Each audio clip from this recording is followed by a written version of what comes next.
Suro, Bapermini sebagai kantor pusat 2 PUI. Ustaz Ahmad, ini kita berbenah terus.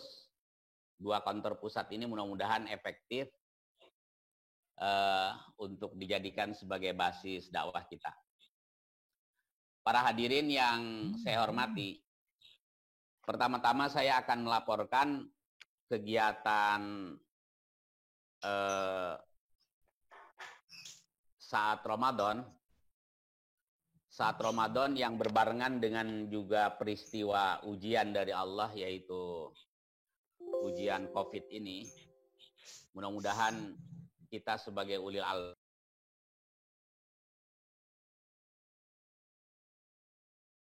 albab, orang-orang yang pandai mengambil hikmah dalam situasi apapun, insya Allah kaum muslimin lah yang paling siap menerima seluruh ujian apapun.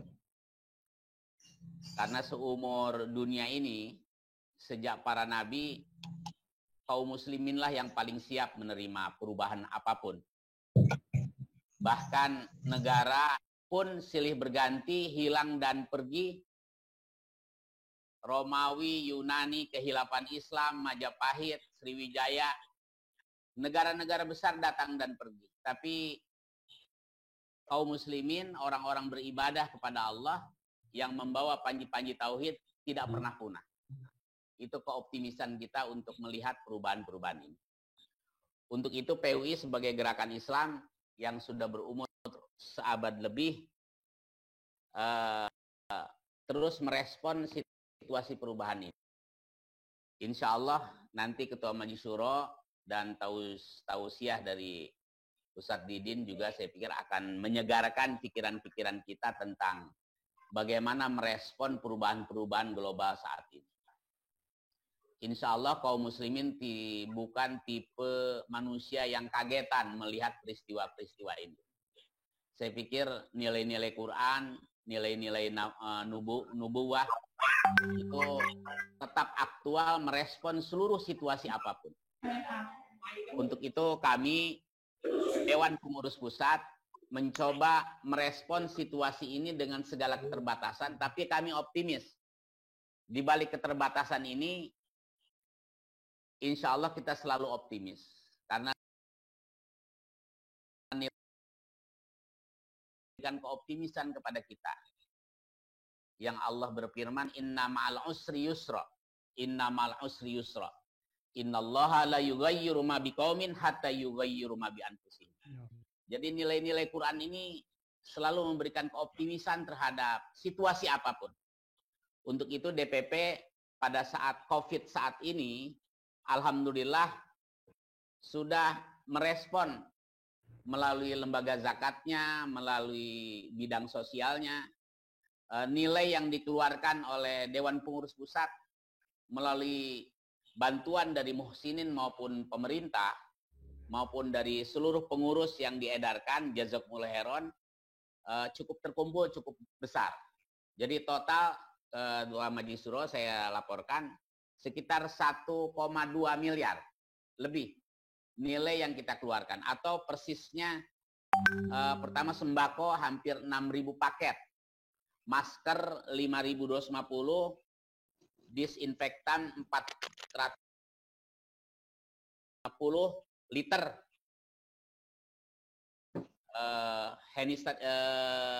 cuci tangan ini untuk sabun dan dalam bentuk sabun maupun dalam bentuk cairan kimia itu 650 liter.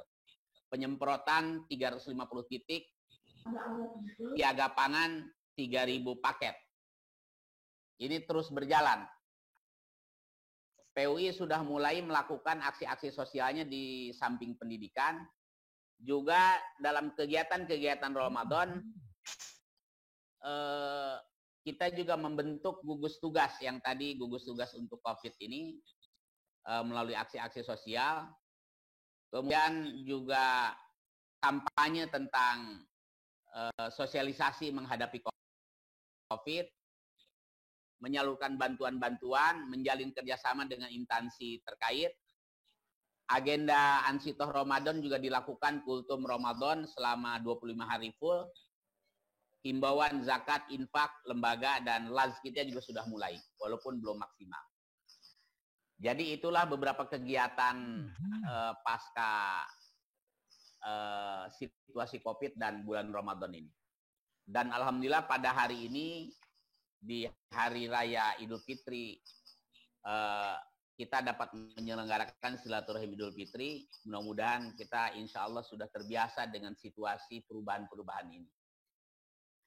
Insya Allah situasi ini kaum muslimin lah yang paling siap menerima perubahan-perubahan ini. Saya optimis dan tentunya sebagai organisasi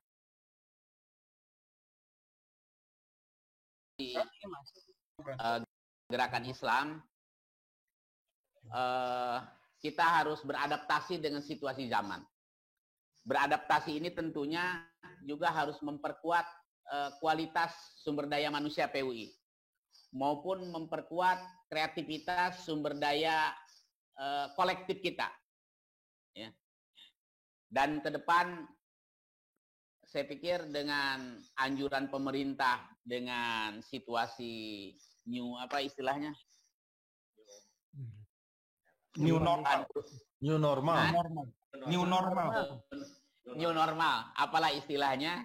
Yang jelas kita selalu terperbaharui. Situasi normal apapun kita selalu memperoleh kenormalan kita. Jadi kita berharap situasi ini paket-paket pelatihan untuk pengurus, pembina wilayah, daerah untuk menghadapi cara kita berorganisasi juga insya Allah berharap kita terus melakukan aktualisasi diri kita. Dan DPP, Dewan Pakar, Dewan Pertimbangan, Dewan Syariah berharap juga berpartner dengan Dewan Pengurus menyiapkan konten-konten yang kuat untuk melihat situasi ini. Tentunya dengan arahan Ketua Majelis Syuro diharapkan lembaga-lembaga tinggi kita ini saling ta'awun, saling mensupport secara konten. Dan saya juga ke Dr. Irfan, jazakumullah khairan atas bantuannya selaku pimpinan di Basnas, juga membantu aksi-aksi sosial bekerja sama dengan PUI, Dewan Pakar, Dewan Syariah juga membantu konten-konten, jazakumullah khairan, Dewan Pertimbangan juga terus menguatkan regulasi-regulasi kita. Sekali lagi mudah-mudahan untuk menghadapi perubahan new normal ini, perubahan kita ke depan, insya Allah kita tidak mengalami gagap lagi. Dan kita yakini perubahan itu pada diri kita. Dan di era revolusi disrupsi ini, kita terus memperbaharui cara-cara kita di dalam berorganisasi. Yang terakhir tentunya misi Islah Samaniyah ini juga harus dijabarkan. Dan kajian-kajian dari dewan-dewan lain, saya berharap untuk merespon perubahan ini karena situasi global saat ini luar biasa.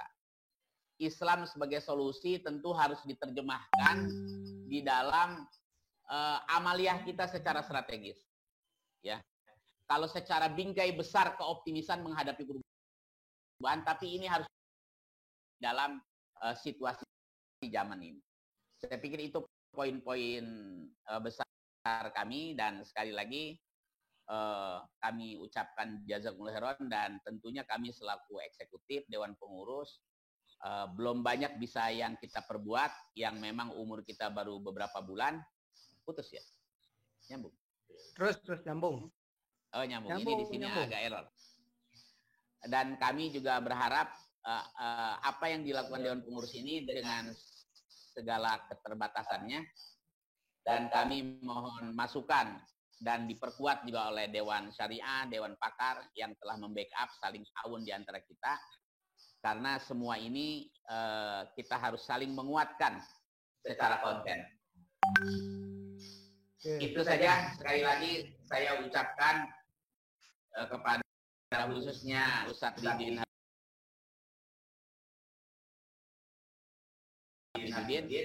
yang akan memberikan tausiah hari ini. Insya Allah akan memberikan keoptimisan kita untuk menghadapi hari-hari ke depan lebih baik lagi. Wassalamualaikum warahmatullahi wabarakatuh. Waalaikumsalam. Yang terakhir, mohon maaf ketinggalan. Saya ucapkan sekali lagi seluruhnya minal aidin wal faidin, taqabbalallahu minna wa minkum. Mohon maaf lahir batin. Waalaikumsalam. Assalamualaikum warahmatullahi wabarakatuh. Waalaikumsalam warahmatullahi wabarakatuh. Ya, demikian laporan dari Ketua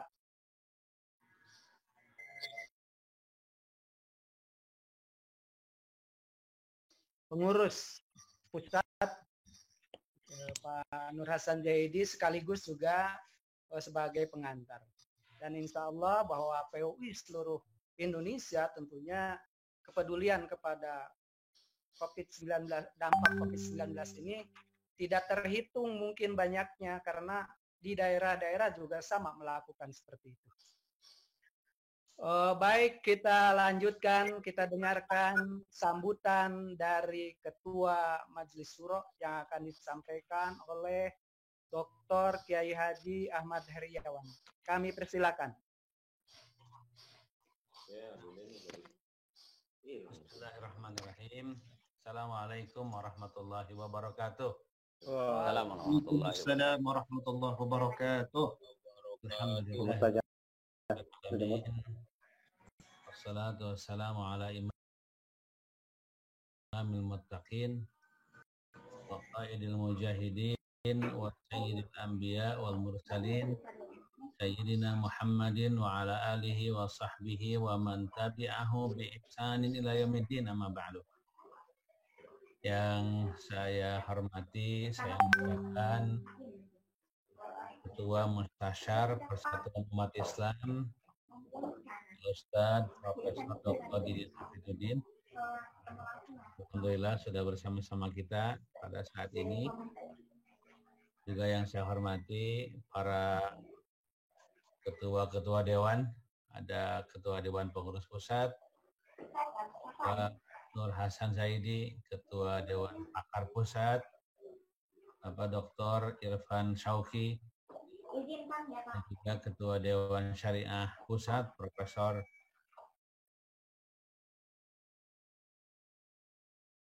Endang Sutari, juga Ketua DPP Wanita PUI, dan masing-masing bersama jajaran, serta seluruh sesepuh yang saya hormati. Dari Cirebon ada Ketua PUI Cirebon, Pak Halim Paletehan. Kemudian juga ada sesepuh-sesepuh yang lain. Yang saya hormati para ketua DPW, para ketua DPD, dan seluruh hadirin para peserta halal bihalal yang saya hormati, saya muliakan. Alhamdulillah, kita bersyukur kehadirat Allah Subhanahu wa Ta'ala atas segala nikmat, segala karunia, segala kebahagiaan yang Allah berikan kepada kita, hingga kita pada siang hari ini bisa bertemu bersama dalam silaturahim halal bihalal keluarga besar Persatuan Umat Islam.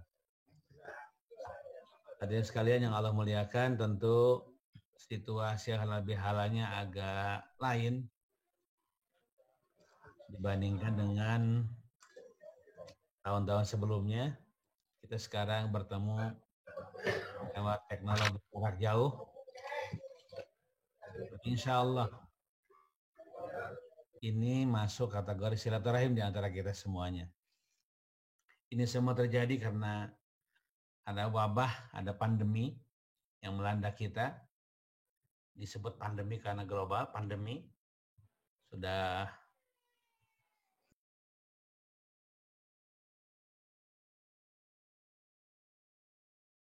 mewabah ke antar negara, bahkan sudah hampir semua negara di dunia ini terkena. Kalau dulu mungkin wabah taun masih bisa disebut dengan endemi, karena hanya ada di sebuah kawasan, diisolasi, tidak menyebar ke tempat yang lain. Sekarang situasi manusia sudah masuk situasinya modern atau sebut dengan modern nomad. Berpindah-pindah nomaden secara modern lewat pesawat, lewat laut, lewat kereta api dan lain sebagainya. Oleh karena itulah nampaknya gara-gara modern nomad inilah kemudian endemi tidak bisa dihindari menjadi pandemi, mewabah secara global di berbagai tempat. Hadirin sekalian, tentu ini adalah ujian dari Allah Subhanahu wa taala. Mudah-mudahan Allah segera mencabut wabah ini, kita bisa normal seperti sedia kala. Normanya katanya new normal, normal baru. Tapi tentu bagi kita ini adalah sebuah kebaikan saja. Tidak pernah ada apapun yang melewati, yang melalui seorang mukmin, seorang muslim kecuali adalah kebaikan. Kata Rasulullah, ajaban li amril mu'min, inna amrahu kullahu lahu khair. Wa laisa dzalika illa lil mu'min. In asabathu sarra syakara fakana khairan lahu. Wa in asabathu dharra sabara fakana khairan lahu. Sungguh mengagumkan perkara seorang mukmin karena seluruh perkara yang menimpanya pasti jadi kebaikan. Dan yang demikian itu tidak terjadi kecuali hanya kepada mukmin saja. Jika yang menimpanya adalah sarra, kebahagiaan, keceriaan, kenikmatan, kemudian bersyukur dan kemudian jadi kebaikan. Jika yang menimpanya adalah dharra, kebalikan dari sarra, yaitu musibah, kesusahan, mara bahaya, kemudian dia bersabar dan kesabaran tersebut akan menjadi kebaikan. Ini tentu perlu saya ingatkan kepada kita semuanya supaya kita mengokohkan diri kita bahwa ini insya Allah akan jadi kebaikan bagi kita semuanya. Banyak orang yang sudah mengemukakan sejumlah hikmah dari COVID-19 ini. Pertama katanya ma'rifatullah kita karena begitu intens kita beribadah kepada Allah semakin kokoh. Yang kedua ma'rifatun nafs, keakraban kita dengan jiwa kita yang biasanya banyak orang tidak tahu siapa dirinya menjadi lebih tahu karena seringkali bergumul dan berinteraksi dengan dirinya masing-masing. Saat yang sama juga bagi kita insya Allah keakraban di keluarga juga akan semakin kokoh. Kita sering di keluarga semakin mengokohkan satu sama lain di antara anggota keluarga kita, baik suami istri, ibu dan ayah dan anak-anaknya. Juga mengokohkan hubungan kekerabatan di antara kita, termasuk hubungan ketetanggaan di antara kita. Itulah salah satu atau sejumlah hikmah yang sampai kepada kita, meskipun tentu ada hal lain yang melanda sebagai ikutan yang asalnya adalah musibah.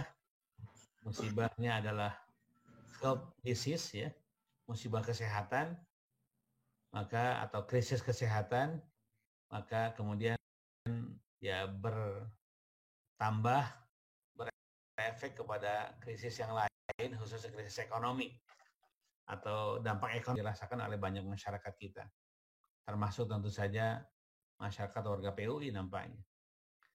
Itulah sejumlah hal yang patut kita syukuri dari wabah ini, karena kita ternyata bisa meningkatkan banyak hal. Meskipun juga harus kita bersabar juga dari dampak negatif yang muncul, khususnya dampak perekonomian bagi masyarakat kita. Ya, insya Allah saya sepakat dengan Ketua DPP tadi, Pak Nur Hasan Saidi, biasanya kaum muslimin sepanjang sejarahnya manakala dilanda berbagai bencana itu adalah masuk kategori kelompok yang paling kuat biasanya. Tadi sekalian, tentu dalam munasabah halal bihalal fitri ini saya atas nama pribadi, atas nama Ketua Majelis Syuro mengucapkan taqabbalallah minna wa minkum minal aidin wal faizin. Mudah-mudahan Allah Subhanahu wa taala menerima amal ibadah puasa kita. Amin. Mudah-mudahan kita termasuk orang-orang yang aidin, kembali, faizin, sukses, meraih kemenangan di hadapan Allah Subhanahu wa taala. Amin. Hadirin sekalian, tentu bagi kita situasi ini harus melahirkan optimisme. Selain tadi saya sebutkan ada sejumlah kesempatan untuk berinteraksi dengan Allah, dengan diri, dengan keluarga, dan masyarakat secara lebih luas gara-gara COVID ini, karena kita sering berdiam di rumah, lebih kenal tetangga-tetangga kita, bahkan ikut serta bersama-sama menyelesaikan problema-problema ketetanggaan kita dengan Pak RT dan Pak RT, sesuatu yang boleh jadi jarang sebelumnya. Itu adalah efek positifnya. Efek negatifnya adalah efek kesehatan, efek ekonomi, dan lain sebagainya. Saat yang sama juga kita harus membangun optimisme kita.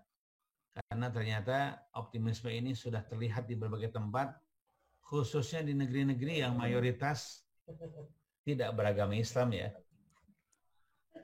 Sampai kepada kita ada azan dikumandangkan terbuka di Amerika, dikumandangkan oleh seorang dai dari Sulawesi, Imam Syamsi, terbuka di luar begitu, diperlihat dengan pengeras suara dan di berbagai tempat yang ada.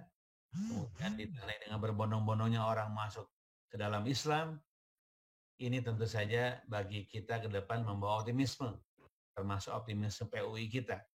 Jadi kalau Islam ke depan makin hari makin disukai banyak orang, makin maju, maka organisasi yang menaunginya pun insya Allah makin hari makin. Kewajiban untuk terus mengembangkan dakwah melalui PUI ini. Insya Allah lahan dakwah, market size kita, ya lahan pasar dakwah kita sangat amat terbuka. Ya, kalau dari sisi keormasan, alhamdulillah sejumlah ormas ada di negeri kita, tapi ternyata menurut LSI katanya kebanyakan masyarakat Indonesia itu justru tidak berormas. Kalau berormas katanya hanya sekitar 47-49% masyarakat Indonesia yang merasa dirinya mereka berormas. Jadi ada 50% lebih yang tidak berormas. Jadi ini market size kita, lahan dakwah kita di PUI ini. Oleh karena itulah kalau sekarang PUI katakanlah jadi ormas nomor 3 terbesar setelah NU dan Muhammadiyah, begitu pengakuan kita selama ini ya. Insya Allah kalau kita terus bergerak, terus kita berkompetisi, berdakwah, mendakwahi masyarakat kita untuk memahami Islam secara benar, insya Allah PUI ini ke depan akan menjadi ormas besar juga nampaknya insya Allah. Kepengurusan hasil muktamar terakhir insya Allah kepengurusan yang penuh optimis, ya, baik di DPP Dewan Pengurusnya, Dewan Syariahnya maupun Dewan Pakarnya dan PUI, wanita PUI-nya insya Allah, sehingga ke depan mudah-mudahan dakwah kita sebagai dai yang bertugas untuk mengembangkan dakwah, bertugas untuk memperkenalkan Islam sesungguhnya kepada masyarakat secara luas, bisa terwadahi, bisa diperlancar oleh organisasi besar kita yaitu Persatuan Umat Islam. Hadirin sekalian, sekali lagi dari saya atas nama Majelis Syura mengucapkan taqabbalallahu minna minkum, mudah-mudahan Allah menerima seluruh amal ibadah puasa kita dan seluruh amal ibadah yang menyertai ibadah puasa kita insyaallah. Demikian, terima kasih. Assalamualaikum warahmatullahi wabarakatuh. Assalamualaikum warahmatullahi wabarakatuh. Demikian telah kita simak bersama-sama sambutan dari Ketua Majelis Syuro yang intinya adalah pertama kita harus optimis baik secara pribadi maupun kelembagaan untuk terus bergerak harokah barokah insya Allah. Ada beberapa unsur pengurus yang tidak bisa hadir, izin. Pertama bendahara umum itu izin, yang kedua Ibu Lydia juga izin.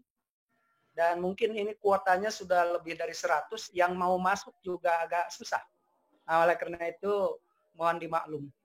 Selanjutnya mari kita simak bersama tausiah yang akan disampaikan oleh Al-Mukarram, yaitu Profesor Dr. Kiai Haji Idin Hafiuddin, MSc.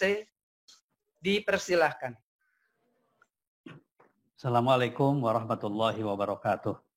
Waalaikumsalam warahmatullahi wabarakatuh, Pak Kiai. Bismillahirrahmanirrahim. Alhamdulillahirabbil alamin. Wassalatu wassalamu ala asyrafil anbiya'i wal mursalin. Sayyidina Muhammadin wa ala alihi wa sahbihi ajma'in. La haula wala quwata illa billahil aliyil azim.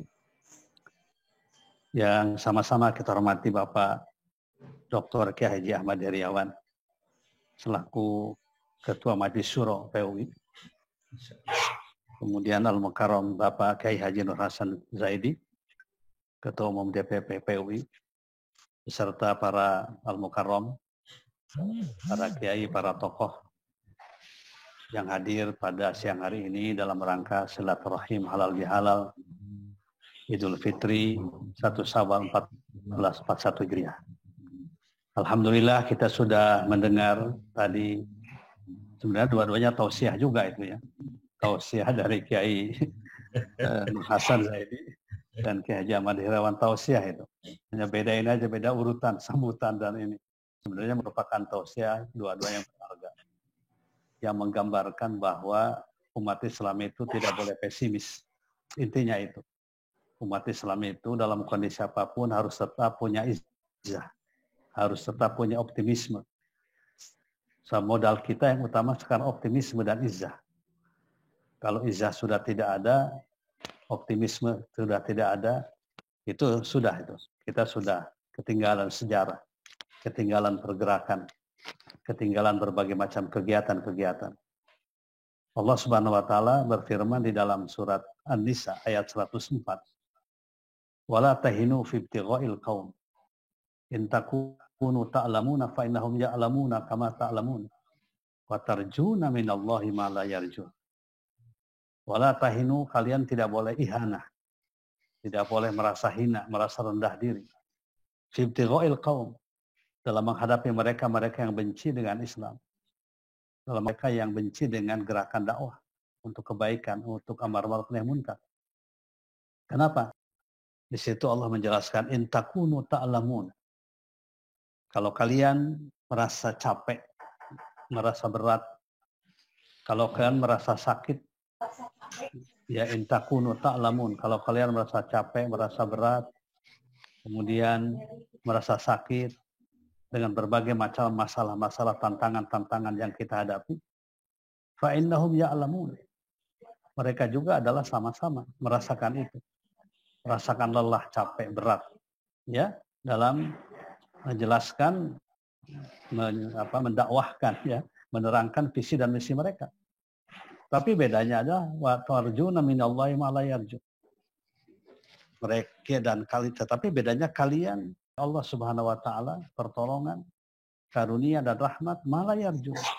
Apa yang mereka tidak harapkan, apa yang mereka tidak lakukan. Jadi oleh karena itu maka inilah ayat yang memberikan semangat kepada kita agar kita tetap konsisten istiqomah ya di dalam melaksanakan tugas-tugas dakwah kita. Karena umat Islam itu adalah umat yang sebenarnya memiliki potensi. Kita sering terlalu banyak bicara masalah gitu ya. Mengabaikan pembicaraan tentang potensi. Sehingga seolah-olah umat Islam itu umat yang penuh dengan masalah. Dan tidak bisa menyelesaikan masalah. Akhirnya izzah kita kurang. Semangat kita kurang. Padahal di samping memiliki berbagai macam masalah, tantangan-tantangan yang berat, umat Islam juga memiliki berbagai macam potensi. Ya, nah, mari kita sedikit saya ingin mencoba ikut bersama-sama tadi menguatkan apa yang disampaikan oleh kedua ustadz tadi. Apa potensi yang kita miliki sehingga kita perlu terus optimis. Ya, kita harus punya izzah, punya harga diri, punya kekuatan batin, kekuatan pikiran dalam menghadapi tantangan apapun juga, dalam menghadapi masalah apapun juga. Pertama adalah potensi umat Islam itu potensi ajaran. Kita bersyukur pada Allah Subhanahu wa taala memiliki ajaran Islam yang sempurna, yang kamilun mutakamilun, yang komprehensif, yang mencakup semua bidang kehidupan. Dan ini merupakan solusi yang diberikan oleh Allah untuk menjawab berbagai macam persoalan-persoalan. Hanya solusi itu akan diberikan oleh Allah ketika kita menguatkan ketakwaan kita, keimanan kita kepada kebenaran ajaran Islam. Allah tidak akan pernah memberikan solusi kecuali hanya pada orang yang takwa. Wa may yattaqillaha yaj'al lahu makhraja. Solusi itu kan makhraja. Barang siapa yang bertakwa kepada Allah, yaj'al lahu makhraja, akan menjadikan kepada makhraja, jalan keluar, way out bagi persoalan-persoalan kehidupan. Ya. Bahkan bukan sekedar itu, warzuqhu min haitsu la yahtasib. Allah akan memberi rizki dari arah yang tidak pernah kita bayangkan. Jadi oleh karena itu kita terutama PUI ya harus memang ada biro atau yang mendalami kegiatan-kegiatan pendalaman Islam dalam berbagai bidang kehidupan yang bisa diimplementasikan oleh kita. Bidang ekonomi misalnya sebagai contoh.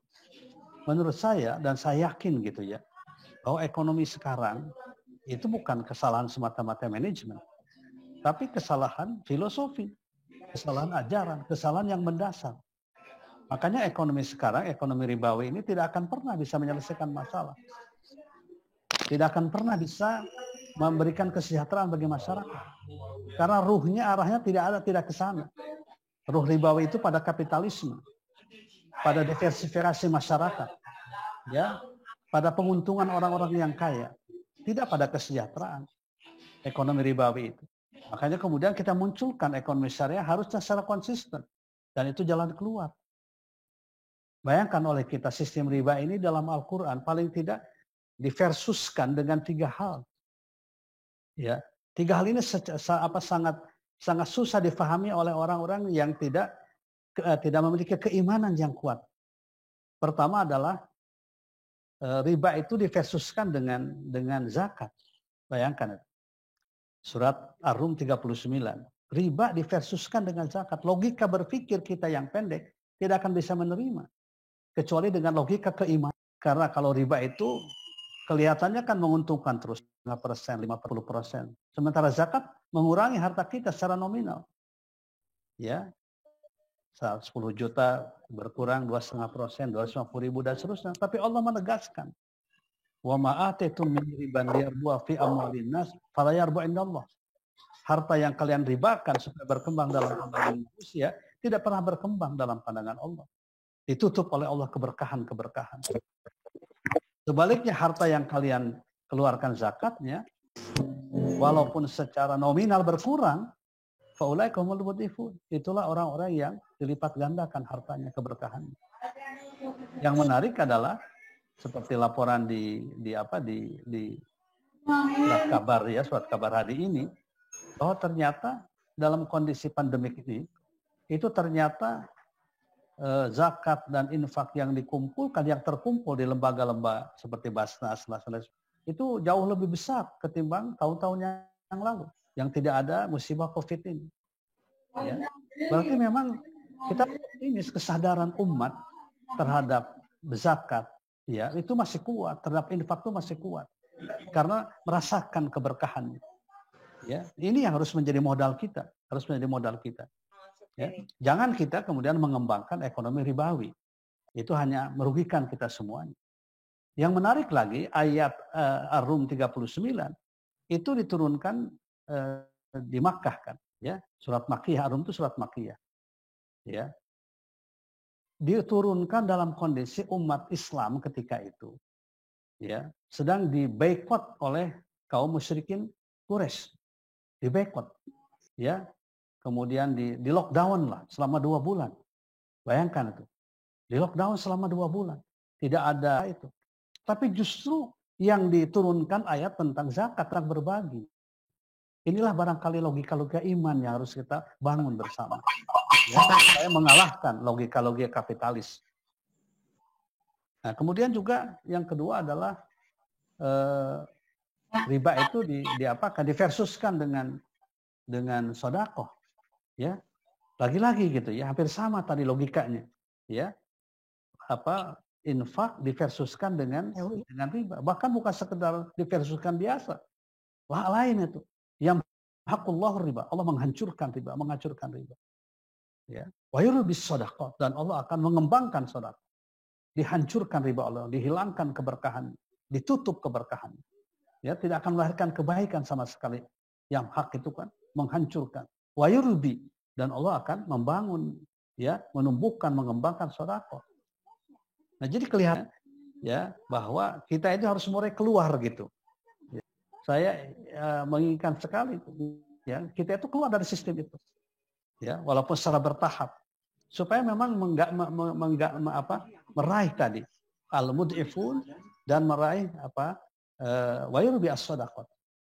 Ya, tentu banyak hal yang terjadi ketika orang gemar berzakat, bersedekah, akan timbul etos kerjanya.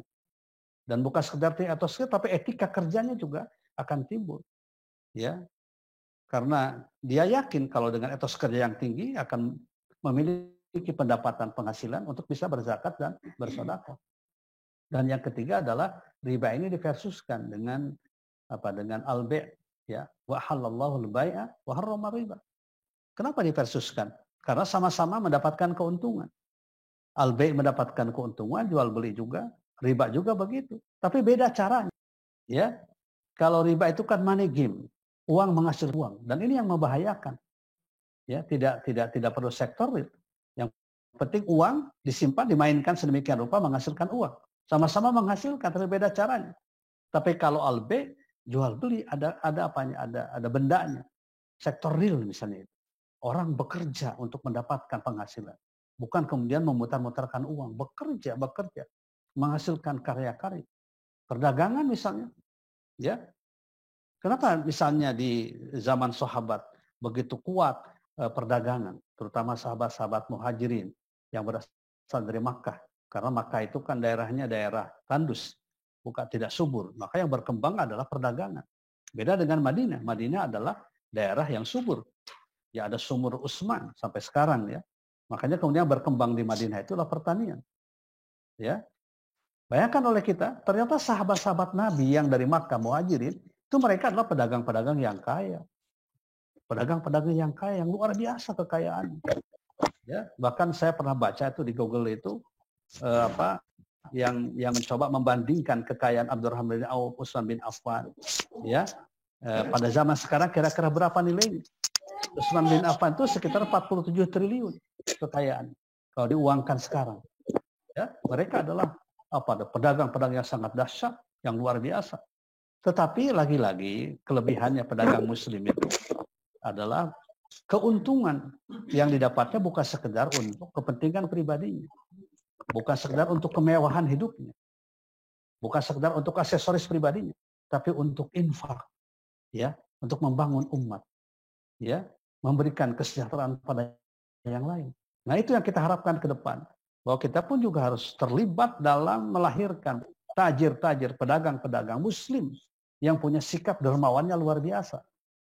Dia boleh mendapatkan keuntungan yang besar, tapi bukan untuk semata-mata aksesoris pribadinya.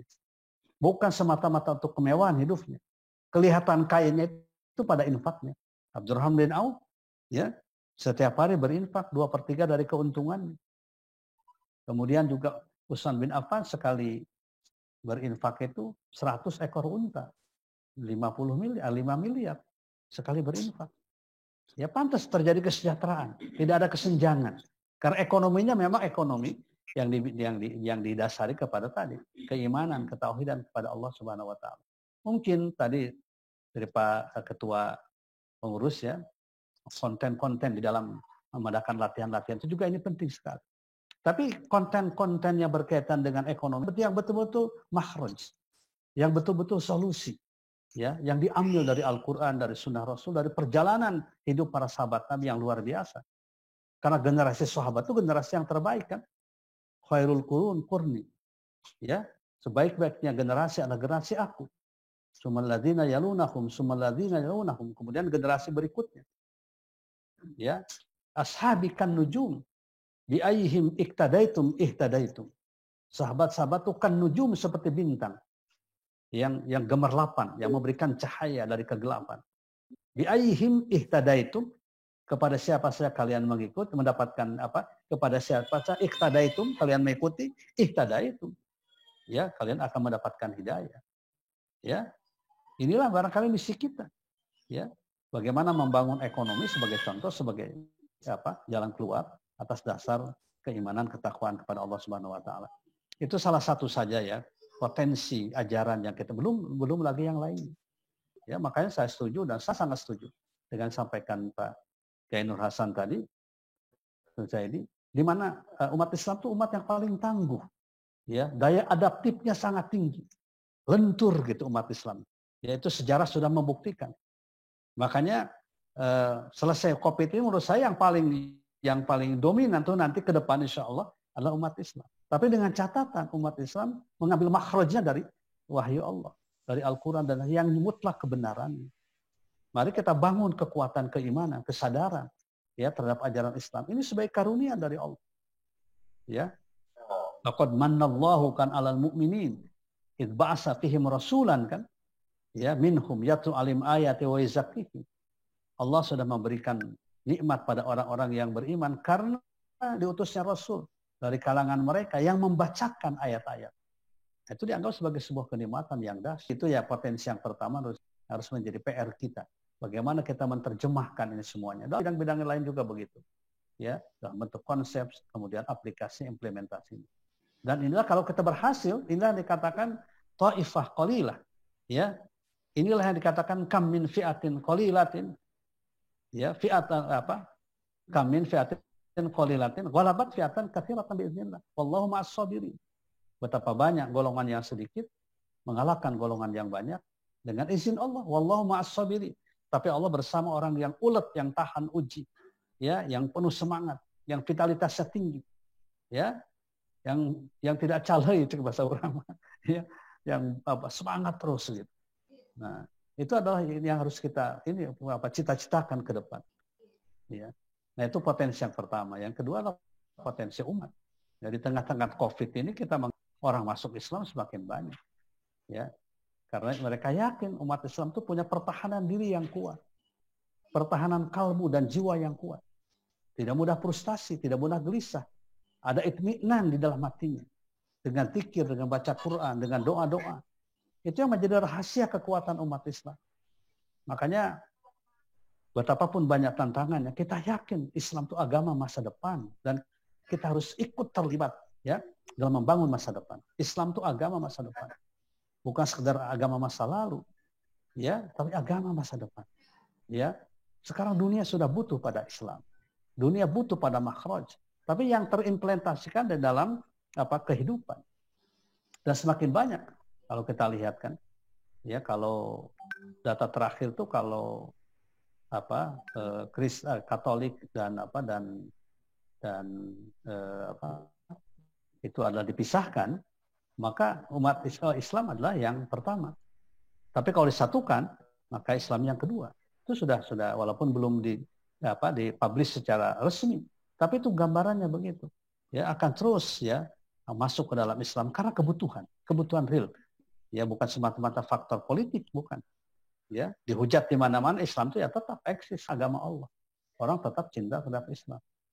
Banyak orang yang mendengar azan saja kan menggelepar hatinya itu. Nangis, sujud langsung. Ya, ini potensi-potensi yang perlu kita sadari bersama. Kemudian yang ketiga adalah potensi sejarah. Ya, kalau kita lihat sejarah yang mampu umat yang mampu membangun sejarah peradaban yang terbaik, sejarah peradaban yang konstruktif itu adalah umat Islam. Peradaban yang berdasarkan nilai-nilai keadilan, kejujuran, cinta ilmu. Tidak peperangan yang menghancurkan, ya. Bahkan saya baca dalam sebuah buku ya tentang perjalanan Islam ke berbagai macam negara. Diawali dengan kisah penaklukan Makkah oleh Rasulullah SAW. Ternyata penaklukan Makkah itu jangankan ada darah manusia, darah binatang pun tidak ada yang mengalir. Ya, karena ketika Rasulullah dan sahabatnya para tentaranya datang sudah mengepung, maka ketika itu orang-orang yang belum masuk Islam, dia berdiri di depan Ka'bah dan mengatakan, wahai Muhammad, kami memang dulu berlaku zalim, aniaya kepada Anda, memboikot Anda. Sekarang Anda yang berkuasa, terserah Anda mau diapakan kami ini. Kalau kata bahasa Bogor, mangga nyangakeun beuheung teuteun. Yang mau diapakan, silahkan. Tapi ternyata Rasulullah SAW, karena memang bukan untuk menghancurkan, ya, antum tulaqa, antum salumun fil ardi la hasada bainana.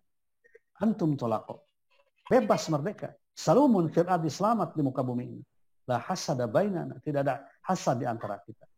Tapi dengan sikap yang begitu, semuanya mengucapkan dua kalimat syahadat sehingga diabadikan oleh Allah dalam surat An-Nasr kan, idza jaa nasrullahi wal fath wa ra'aitan nasa yadkhuluna fi dinillahi afwaja. Nah, ini adalah potensi-potensi sejarah.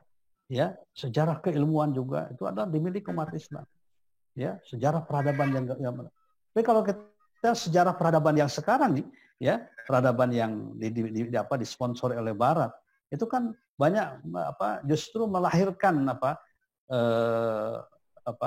kehancuran pada nilai-nilai kemanusiaan.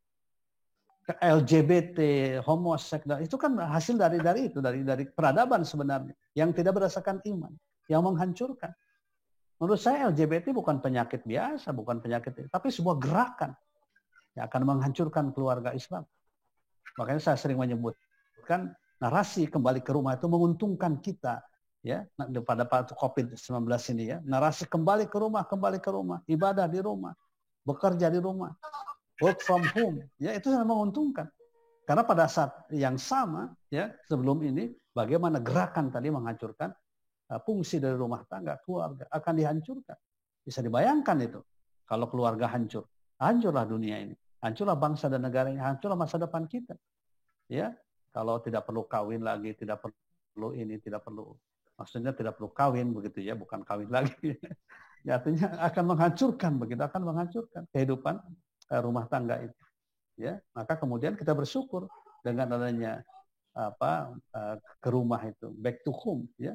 Itu kembali ke rumah itu untuk membangun ketahanan keluarga, ketahanan nilai-nilai Islam. Kita kembalikan keluarga sebagai bagian dari institusi pendidikan, ya, institusi pendidikan yang paling penting, yang bisa mempengaruhi kehidupan seseorang dan sebuah generasi ditentukan oleh pendidikan dalam keluarganya.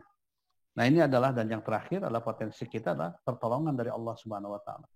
Ya, Allah sudah menjanjikan bahwa Allah akan memberikan pertolongan pada setiap orang yang beriman, orang yang bertakwa, orang yang berdakwah, orang yang sungguh-sungguh memperjuangkan Islam. Maka tidak perlu ada kekhawatiran. Kita tetap optimis, kita yakin, asal kita bergerak, berbuat, berdakwah. Wala yansurannallahu may yansur. Saya ingin menyampaikan terakhir ini surat Al-Hajj ayat 40-41. Wala yansurannallahu may yansur. Innallaha laqiyyun aziz. Allah pasti dengan taukid lam dan nun taukid sakilah. Wala yansurannallahu, dan pasti Allah akan memberikan pertolongan. Suruh pada orang yang menolongnya, menolong agamanya. Siapa yang menolong agama Allah? Akan pertolongan. Alladzina immakkannahu fil ardi. Orang-orang yang kami mantapkan dalam kehidupan di muka bumi ini sudah punya kedudukan, sudah punya pekerjaan. Ya, alladzina immakkannahu fil ardi aqamus shalah, menegakkan salat. Aqamus shalah, menegakkan salat, memperhatikan salat. Ya. Kemudian wa atau zakat. Dan orang yang menunaikan zakat. Berarti kan orang yang punya integritas tuh. Orang yang menegakkan salat, orang yang punya integritas, punya akhlak, ya, punya karakter yang positif. Aqamus shalah juga kan berarti wa atau zakat, orang yang punya kekuatan ekonomi. Ya, menjadi muzaki, tangan di atas, pemberi, ya. Itu kan dari wa atau zakat, yang punya etos kerja, yang punya etika kerja. Nah, sehingga memiliki berbagai macam pendapatan, penghasilan yang halal. Aqamus shalah, kemudian wa amaru bil ma'ruf wa nahau 'anil munkar. Dengan dua modal tadi, aqamus shalah wa atu zakat, dia melakukan kegiatan amar ma'ruf nahi munkar. Amar ma'ruf nahi munkar kan bukan sekedar ceramah, tapi membangun kehidupan yang sesuai dengan Islam. Dipelopori oleh kita, diberikan contoh oleh kita. Kita semua menjadi uswah hasanah dalam kehidupan. Wa amaru bil ma'ruf wa nahau 'anil munkar.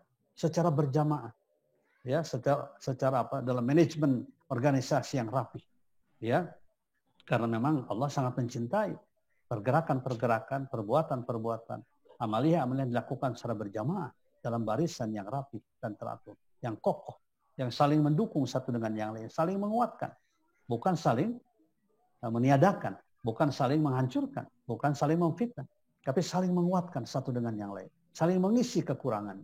Itu disebut dengan wa amaru bil ma'ruf wa nahu 'anil munkar. Jadi memang kita harus dalam barisan yang rapi, yang teratur. Barisan yang indah, ya. Ka'annahum bunyanun marsus. Bukan sekedar saffan, bukan sekedar baris, tapi ka'annahum bunyanun marsus. Seperti sebuah bangunan yang kokoh, yang saling menguatkan satu dengan yang lain. Saya yakin insya Allah PUI ini organisasi yang memiliki cita-cita, visi yang luar biasa ke depan. Yang insya Allah memiliki barisan yang rapi dan teratur. Ya, mari kita bangun bersama. Mudah-mudahan Allah akan memberikan pertolongan kepada kita semuanya. Saya kira demikian yang dapat sampaikan. Ini namanya kultum, ya, kuliah terserah antum. Terima kasih atas perhatiannya. Assalamualaikum warahmatullahi wabarakatuh. Waalaikumsalam warahmatullahi wabarakatuh. Terima kasih Ron, Prof. Atas tausiahnya. Ya. Demikian tausiah yang luar biasa yang telah disampaikan oleh Profesor Din Yudit. Yang intinya bahwa kita punya potensi ekonomi umat. Yang kedua punya umat. Yang ketiga adalah punya potensi sejarah. Dan yang ketiga adalah punya potensi pertolongan Allah. Itu luar biasa ya. Kalau dulu kita abad ke-15 itu adalah kebangkitan umat. Sekarang harus dipelopori kebangkitan ekonomi umat. Ini kan luar biasa. Baik, kita akan coba ada dialog sedikit ya, masih ada waktu. Barangkali ada masukan-masukan, ada ya saran dan lain sebagainya kepada pimpinan pusat, dewan-dewan. Tapi waktunya kita terbatas, ya 1 orang 1 menit aja menyampaikan, nanti kita akan rangkum ininya. Yang mau ini acungkan tangan aja ya, karena ini sudah di-mute semua. Dipersilahkan siapa? Tolong Pak Jaja dibantu nih ininya, siapa yang ngacungnya gitu. Ya boleh. Nggak kelihatan. Ya, kelihatan. Atau nulis di chat. Nulis di chat. Dim, bisa bersuara Admin, semua apa admin. udah dimatiin? Admin coba yang ngacungkan tangan, tolong dibuka.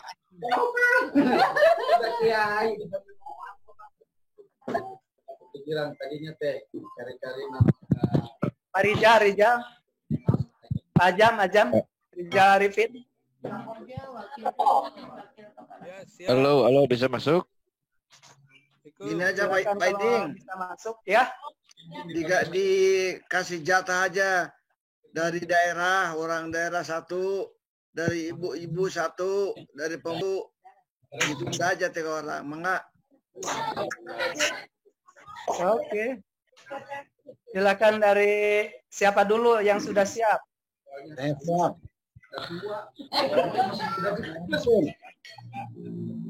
Siapa? Assalamualaikum warahmatullahi wabarakatuh. Waalaikumsalam warahmatullahi wabarakatuh. Alhamdulillah pada siang hari ini kita semua dapat pencerahan, khususnya dari Prof. Dr. Din. panggil ama Sampaikan adalah bagaimana dari hasil tadi yang disampaikan oleh Prof. bisa diimplementasikan secara organisasi di PUI kita, secara organisasi di PUI. Itu yang sesungguhnya yang diharapkan oleh umat sebenarnya. Yang lain di-mute coba.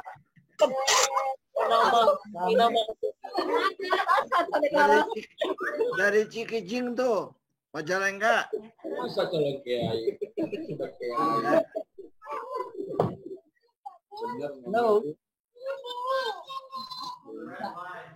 Halo. Dari Cikijing, Bading. Sudah selesai. Di-mute yang lain ya. Udah. Ya. Oke. Yang dari wilayah, silakan wilayah. Oke, dari Jabar bisa dulu Jabar. Jabar, Ya, bisa Jabar. masuk Jabar. Jabar. Jabar dulu ketua DPW tuh. DPW. Siap ya, alhamdulillah. Ya, Bisa. Pengkos. Oh maaf ini saya lagi di hutan nggak bisa video wajah video, mohon maaf aja. Assalamualaikum warahmatullahi wabarakatuh. Alhamdulillah sangat berbahagia sekali pada siang hari ini DPW Jawa Barat ikut silaturahmi akbar melalui Zoom ini. Pertama tentu atas nama pengurus wilayah mengucapkan taqabbalallahu minna wa minkum siyamana wa siyamakum kullu amin wa antum bikhair. Yang kedua, harapan kami dari Jawa Barat pertama edukasi dan recovery pasca selama masa pandemi COVID ini nampaknya perlu segera dibakukan, karena kita melihat di daerah-daerah kita langsung atau tidak langsung sudah mulai terdampak ya. Banyak ustadz yang terdampak tapi tidak terdaftar. Artinya dai-dai kita banyak yang terdaftar tapi tidak terdaftar dapat bantuan dari Kemenak, dari pemerintah. Nampaknya Satgas COVID kita harus segera maksimal untuk recovery dampak langsung maupun tidak langsung dari COVID-19 ini. Yang kedua, harapan kami bahwa DPP PUI mungkin harus bisa banyak memberikan press release yang benar-benar bisa menjawab kegelisahan masyarakat PUI di wilayah khususnya maupun di daerah maupun di cabang-cabang.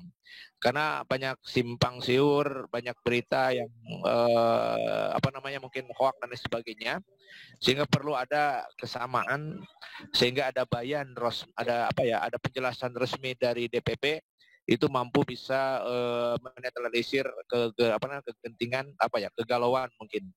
Yang terakhir harapan kami bahwa memang sundukuna juyubuna alias islah al-iqtisadiyah ini bukan sekedar wacana untuk pada saat kali ini.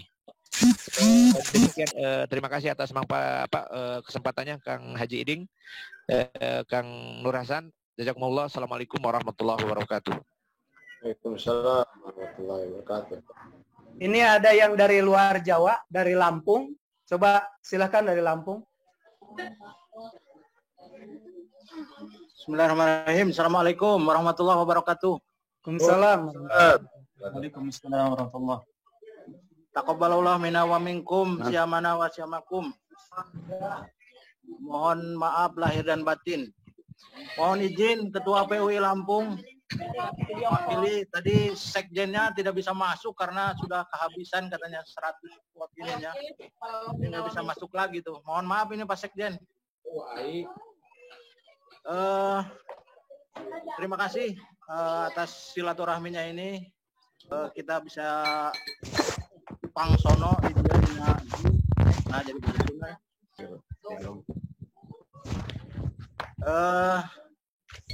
di Lampung memang secara umum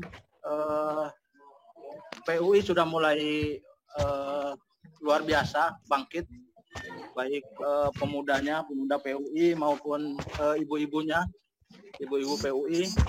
Kemarin juga sudah ikut berpartisipasi di dalam berbagi penanganan COVID ini. Mungkin usul ada baiknya juga kita tadi seperti yang disampaikan oleh Prof. Didin, kita akan seriusi masalah ekonomi. Karena tidak harus kita cermati pula bahwa yang dampak terdahsyat dari COVID-19 ini adalah sebetulnya dampak ekonominya, gitu kan. Sekarang saja sudah mulai banyak yang di PHK, gitu kan. Kalau kemarin kita di 212 itu udah ada MAT 212 gitu kan. Nampaknya tidak diseriusin itu. Nah, saya usul bagaimana kalau di PU ini diseriusin masalah itu gitu untuk membangun basis ekonomi gitu kan. Karena kebutuhan masyarakat kita terhadap pangan juga sangat luar biasa gitu. Saya usul bagaimana kalau PUI menseriusi masalah ini semacam mat segitulah ya. Nanti yang akan belanjanya dari kita untuk kita gitu. Karena di Lampung sangat menjamur sekali Alfamart dan Indomart gitu kan. Bahkan pelanggannya juga sebagian besar umat Islam, itu yang sangat menyedihkan. Nah, kalau kita gagas dari PU ini sangat luar biasa mungkin dahsyat dampaknya itu. Itu mungkin dari saya. Mudah-mudahan ini bisa terrealisasi gitu. Terima kasih atas kesempatannya. Assalamualaikum warahmatullahi wabarakatuh. Waalaikumsalam. Barangkali dari Dewan Syariah mau menyampaikan atau Dewan Pertimbangan, Dewan Pakar. Siapa dulu tuh?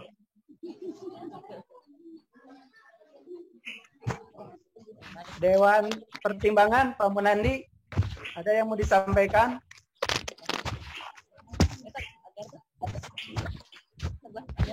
Saya rasa cukup. Jaya mungkin. Ya, Pak Irfan, Dr. Irfan Syauqi.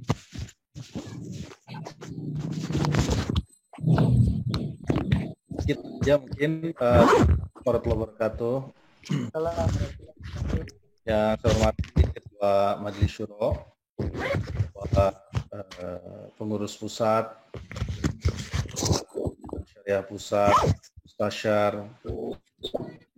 Dewan Pertimbangan, para pimpinan PUI, Bapak Ibu yang dirahmati Allah Subhanahu wa taala. Sedikit saja barangkali yang perlu kita antisipasi sebagai kelembagaan adalah bagaimana menyikapi situasi the new normal ini.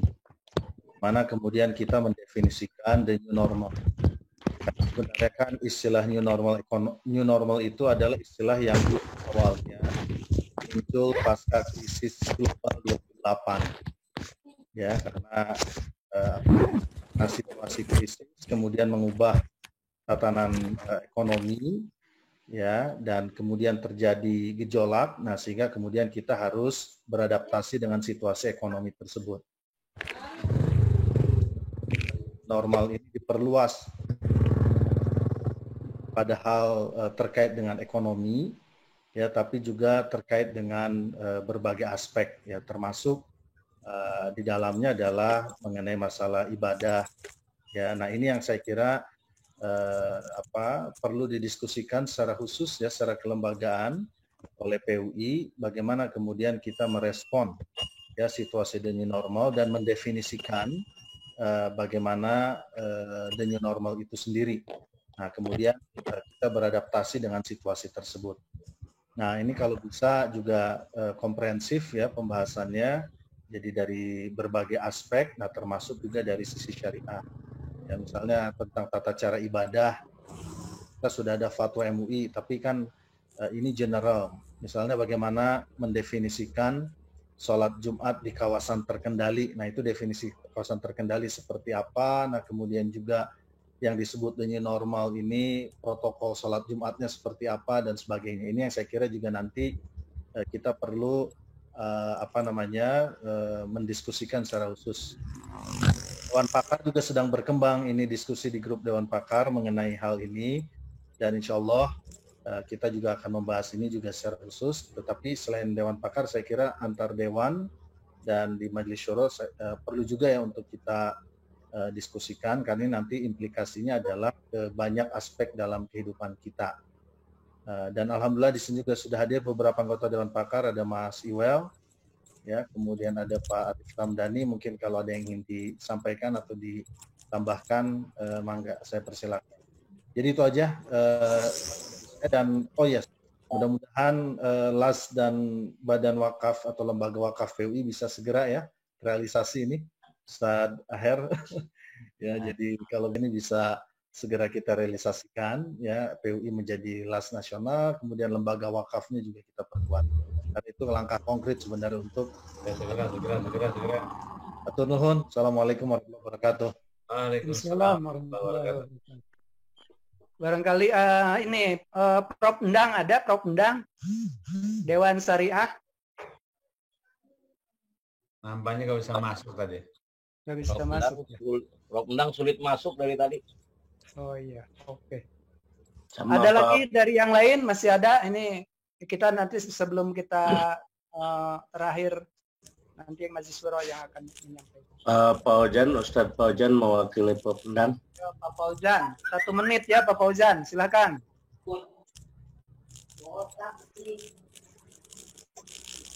Halo, Dr. Fauzan. Tahrul wae no aya tuh. Aya kolot ada. Tas sahrul tuh lah. So. Halo. Halo Bapak Jan. Teu aya keur ngopi. Tas sahrul we. Ayo Bapak Jan aya nih. Ada. Mute-nya di itu kan Pak Fauzan. Oh, Dr. Sahrul.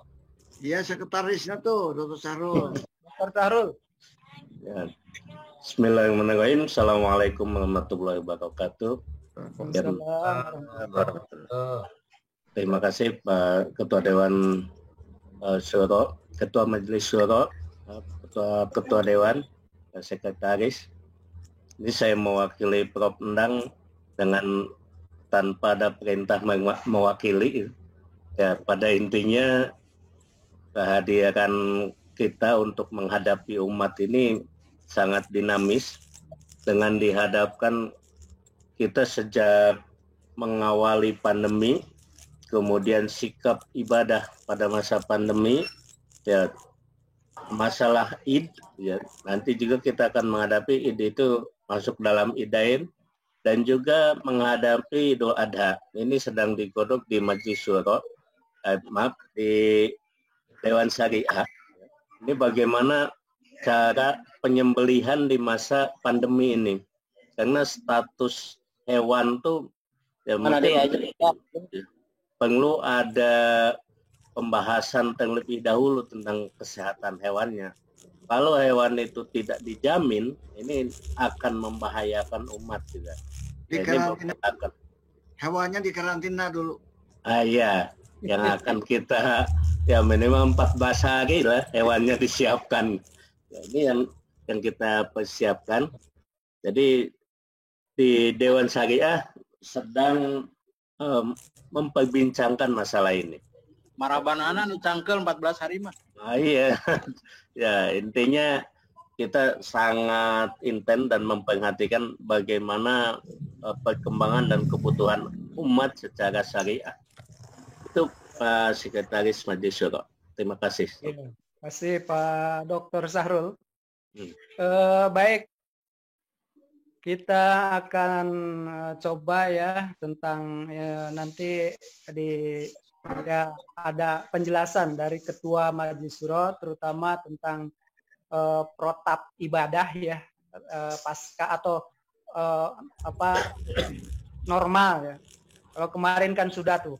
Nah, sekarang pasca normal.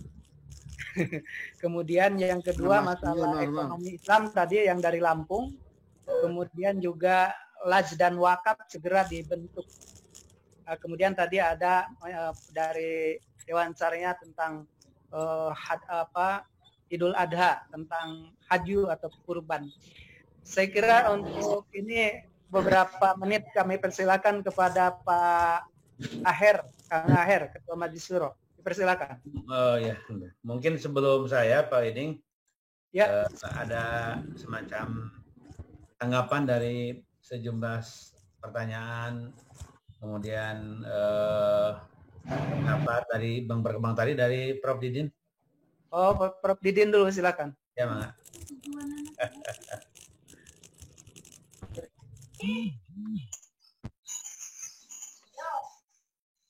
Dibuka itunya, mic-nya dibuka.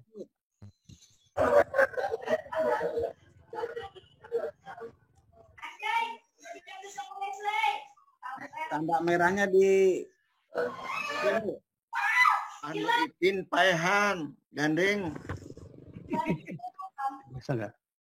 Prof, ya, saya serahkan semuanya ke Pak Aher aja, karena ini sudah berkaitan dengan implementasi ya, karena saran-sarannya bagus sekali itu semuanya juga. Silakan Kang Aher, Mangga. Ya. Mungkin sebelum Kang Aher. Ya, silakan. Dari saya dulu supaya Kang Aher nanti bisa membingkainya, memberikan. Saya juga ada pertanyaan ke Kang Aher, termasuk nanti sekalian ada arahan bingkainya. Ini terkait banyak juga ke DPP pertanyaannya. Pak Iding, mohon izin ke Sekretaris Majelis Syuro. Ya. Terima kasih. Secara umum ini cukup banyak pertanyaan ke struktur, ke DPP, dan nanti juga Majelis Syuro akan menguatkan implementasinya. Jazakumullah khairan kepada khususnya tausiah dari Ustadz Didin, luar biasa. Ini energi buat kita juga. Islam sangat solutif sekali yang disimpulkan oleh Pak Iding tadi. Tentunya arahan-arahan konsep ilahiyah ini harus kita terjemahkan di dalam berorganisasi berjamaah ini. Karena tidak mungkin kita bekerja sendiri. Harus bekerja berjamaah secara kolektif. Pertanyaan pertama seperti yang sangat bagus dari saudara Zainal Arifin kalau nggak salah tadi. Arahan Prof. Didin luar biasa.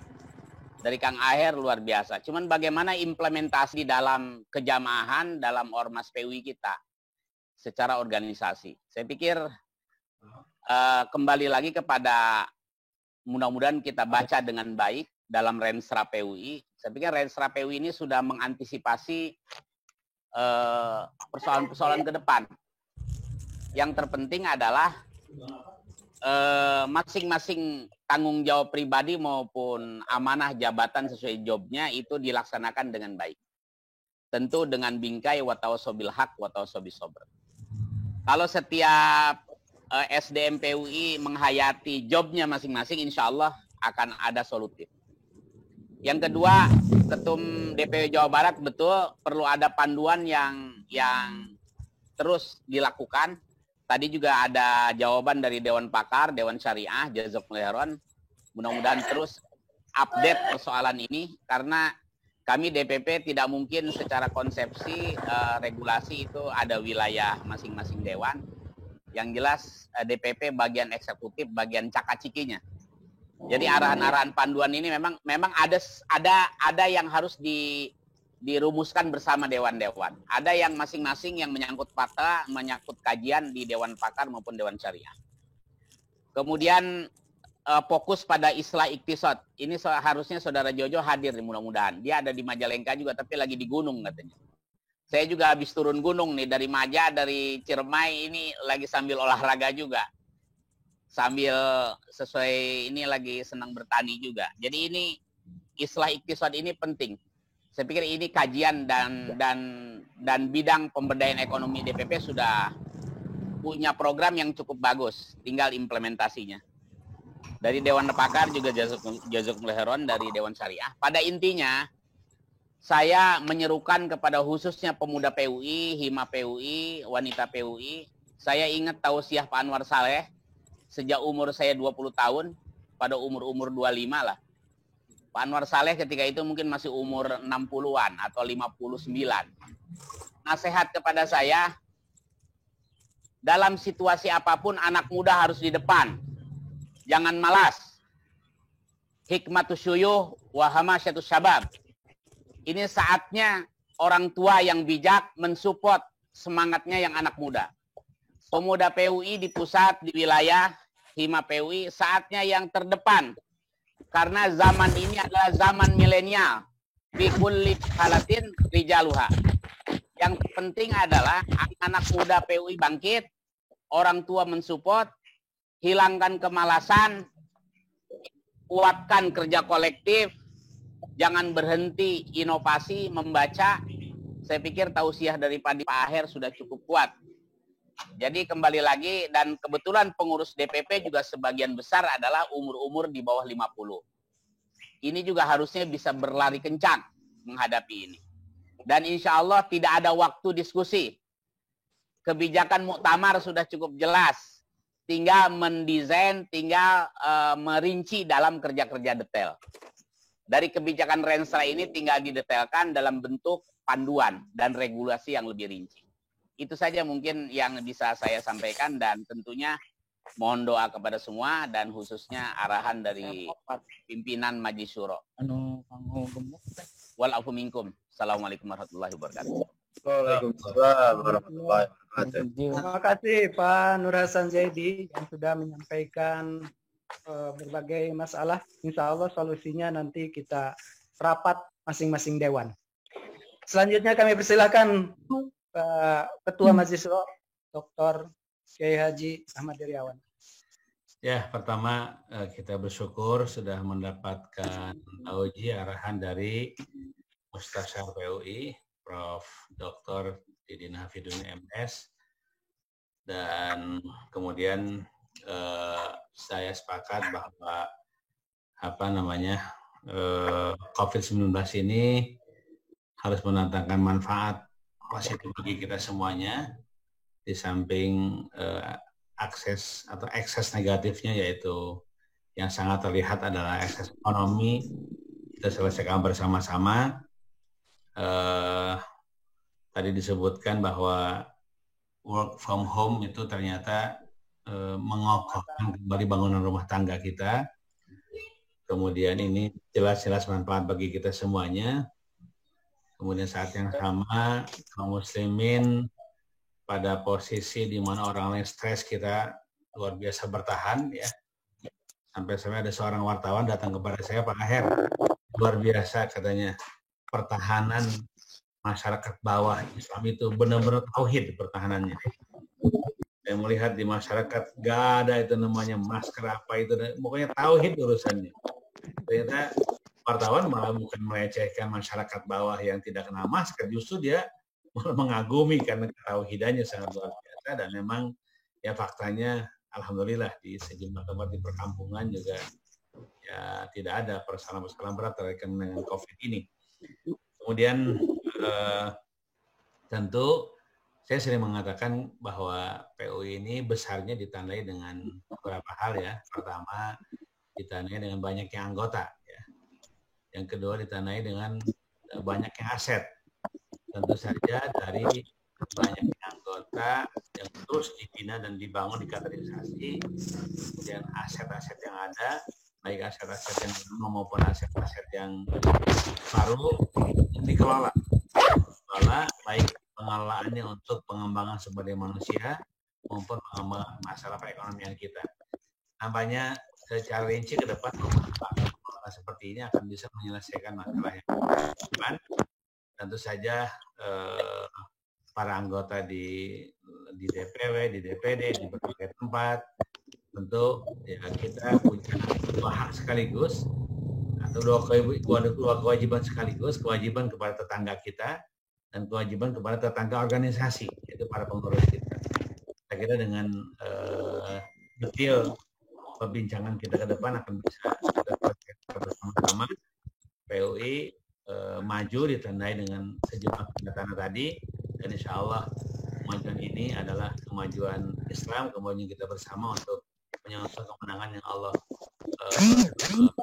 janjikan kepada kita. Jadi saya sering juga mengatakan, sebagaimana para Syekh mengatakan, urusan semangat itu adalah urusan darah daging kita, ya.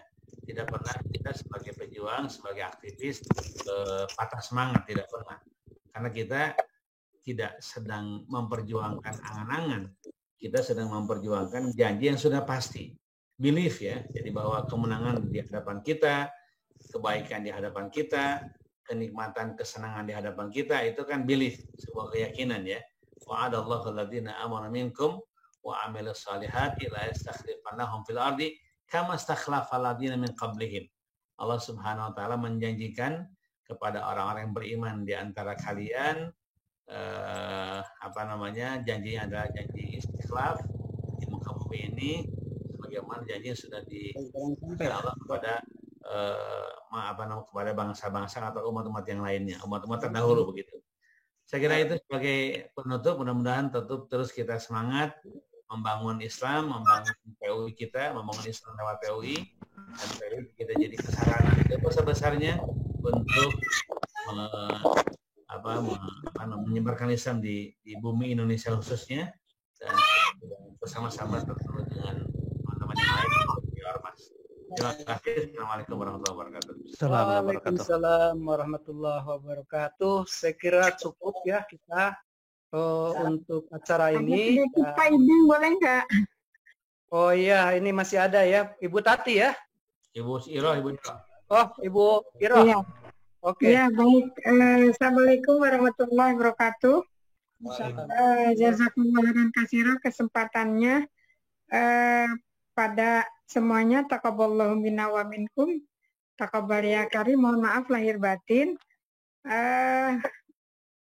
Tadi alhamdulillah sudah jelas dari tausiah dari Prof. Didin, dari Ustadz Aher, dan juga penjelasan dari Ustadz Dede dan juga lainnya. Saya pikir mungkin yang perlu disinergitaskan dengan wanita itu adalah yaitu istisodnya itu gitu. Kita kan punya istisodnya. Kalau insya Allah kalau dakwah, pendidikan maupun yang lainnya kita sudah berjalan, yang memang kami rasakan juga yang terdahulu itu mandatnya itu adalah di pengembangan perekonomian istisod. Jadi harapannya ke depan sinergitas antara DPP PUI, kemudian wanita dan juga pemuda. Salah satu target di wanita itu adalah adanya satu wilayah terpadu itu, sehingga bisa menghasilkan produk seperti contohnya di Tegalwaru perkembangan ekonomi gitu. Jadi alhamdulillah konsepnya sudah ada, kita memang hanya perlu bergerak bersama. Itu mudah-mudahan setelah kami juga menunggu wanita dan juga pemuda setelah selesai secara strukturnya, mudah-mudahan dapat bersinergis dengan PUI khususnya yang fokus kepada pengembangan ekonomi. Mungkin itu saja. Wabillahi taufiq wal hidayah. Wassalamualaikum warahmatullahi wabarakatuh. Waalaikumsalam warahmatullahi wabarakatuh. Ya, harapan insya Allah akan kita sinergikan dengan PP, dengan dewan-dewan yang lainnya. Oke, sebelum ditutup doa, kita ingat kepada saudara-saudara kita yang telah mendahului kita di selama bulan Ramadan, tokoh-tokoh kita. Juga mungkin sebelum bulan Ramadan, mari kita doakan bersama, Allahumma ighfir lahum warhamhum wa'fu anhum. Ini saya belum kelihatan juga tokoh kita, sepuh kita, Pak Rifai. Mudah-mudahan sehat ya, mudah-mudahan sehat atau tidak bisa masuk gitu. Mari kita akhiri pertemuan kita dengan doa. Saya harapkan dengan keikhlasannya ini ulama yang masih muda, Pak Wido, untuk mengakhiri penutup doa. Kami persilakan Dr. Wido. Mohon izin para gurunda semua, para kiai, kita awali bersama-sama dengan baca surat Al-Fatihah. Bismillahirrahmanirrahim. Bismillahirrahmanirrahim. Alhamdulillahi Rabbil Alamin. Ar-Rahmanir-Rahim. Maliki Yawmiddin. Iyyaka na'budu wa iyyaka nasta'in. Ihdinas siratal mustaqim. Siratal ladzina an'amta 'alaihim ghairil maghdubi 'alaihim waladdallin. Amin. Allahumma salli 'ala sayyidina Muhammad tibbil qulubi wa dawaiha wa afiyatil abdani wa shifaiha wa nuril absari wa diyaiha wa ala alihi wa sahbihi wa sallim tasliman katsira. Nastaghfirullahal azim innahu kana ghaffara. فأرسل السماء علينا مدرارا وأمددنا بأموال وبنين واجعل لنا جنات واجعل لنا أنهارا بسم الله أعوذ بعزة الله اللهم رب الناس مذهب الباس أنت الشافي لا شفاء إلا شفاءك شفاء لا يغادر به سقما اللهم سلمنا والمسلمين عافنا والمسلمين واكفنا وإياهم من شر مصائب الدنيا والدين اللهم عافنا في أبداننا وعافنا في أسماعنا وأبصارنا فعافنا واعف عنا وارحمنا اللهم إنا نعوذ بك من البرص والجنون والجذام ومن سيء الأسقام ونعوذ بك من جهد البلاء ودرك الشقاء وسوء القضاء وشماتة الأعداء اللهم اكشف عنا من البلاء والفتن والأمراض والفيروسيات والكورونا وغيرها ما لا يكشفه غيرك اللهم ربنا اجعلنا مقيم الصلاة ومن ذريتنا ربنا وتقبل دعاء ربنا آتنا في الدنيا حسنة وفي الآخرة حسنة